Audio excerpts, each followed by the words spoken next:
অধিবেশন আহ্বানের যে প্রজ্ঞাপন সেটা যেদিন সেশন হবে তার 15 দিন আগে কমপক্ষে প্রজ্ঞাপন করতে হয়।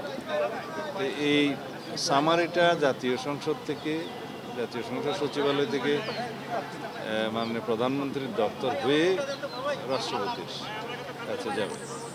তো মহামান্য রাষ্ট্রপতি সেটা অনুমোদন করে সংসদ অধিবেশন আহ্বান করবেন সেই মতে প্রধানমন্ত্রীর পরামর্শক্রমেই সংসদ অধিবেশন আহ্বান করবেন রাষ্ট্রপতি। সেটা নির্ধারণ হয়েছে 12 তারিখে মার্চের সংসদ অধিবেশন আহ্বান করা হবে এবং সেই অধিবেশনে কি কি কর্মসূচি থাকবে, কার্যসূচি, অর্ডার অফ দি ডে সে বিষয়ে আলোচনা হয়েছে।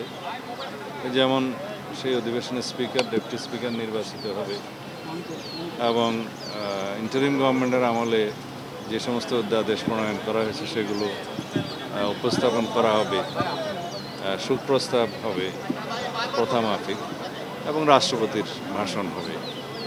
আর অন্যান্য যে সমস্ত বিষয় থাকবে সেগুলো পার্লামেন্টের রেগুলার যেগুলো জব সেগুলো। তো এই আলোচনা সেটা নির্ধারিত হলো না। এরকম একটা সংবাদ আমাদের কানেও এসছে। আমি এটা খোঁজ নিতে বলেছি, তদন্ত করে আমাদেরকে রিপোর্ট সাবমিট করতে বলেছি। যদি সেরকম কিছু হয় এটা আমরা এই সমস্ত বিষয়ে কঠোর ব্যবস্থা নেব।